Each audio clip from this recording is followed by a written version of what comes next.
And good evening. We begin in Colombia. That's where the FARC guerrilla group has announced it will once again enter into a unilateral one-month ceasefire. Now it comes after a call by international guarantors for a de-escalation of the violence there in Colombia. Colombian President Juan Manuel Santos welcomed the move, but said more needed to be done to advance peace on the part of the FARC. The head of the FARC delegation, Iván Márquez, says the unilateral ceasefire will commence on July 20th. Anunciamos nuestra disposición de ordenar recogiendo el espíritu del llamado de los garantes del proceso Cuba y Noruega. In the spirit of the call from Cuba and Norway as the guarantors of this peace process and of Venezuela and Chile as observers in these talks, we would like to announce that we are ready to order a unilateral ceasefire from the 20th of July for 1 month. With this, we help to create affordable conditions to move towards a bilateral and definitive ceasefire. Buscamos con ello. And as Natalia Margarita reports now, the FARC's decision to implement a unilateral ceasefire has been well received across the country as a sign of peace. There was renewed hope for supporters of the Colombian peace process after the FARC announced once again a one-month unilateral ceasefire, right when the escalation of the conflict was putting the peace process under increased pressure.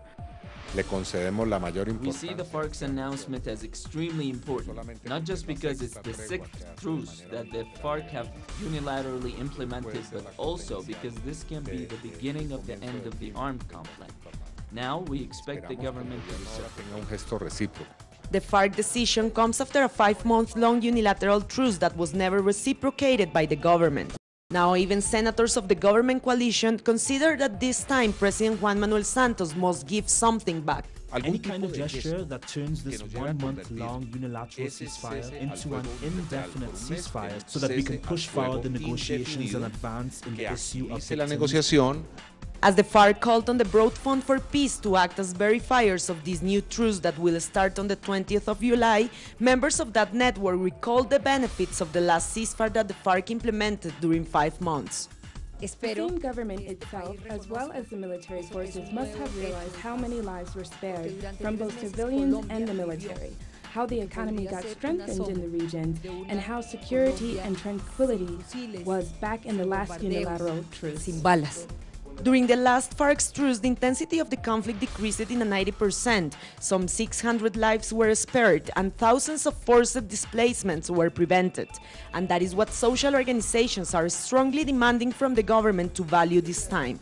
El mismo gobierno nacional, las mismas fuerzas militares, de cuántas vidas se salvaron, cuántas vidas de civiles y de militares, cómo se favoreció la economía en esas regiones y cómo se dio parte de tranquilidad y de seguridad.